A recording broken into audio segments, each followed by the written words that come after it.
first thing to do, get the bike on the stand.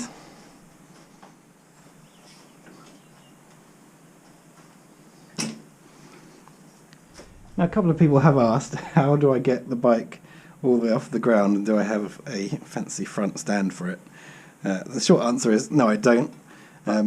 A good way of getting it off the ground I found, and it's easier for me because I've got this nice solid metal bash plate on, is to get it on a rear paddock stand and then jack it up at the front.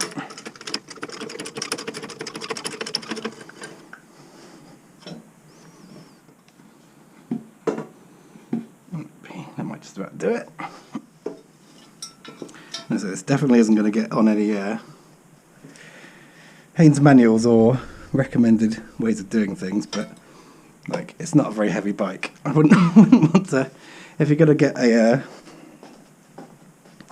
much bigger and heavier bike off the ground, maybe use the right equipment. But for this, if we let it down slowly,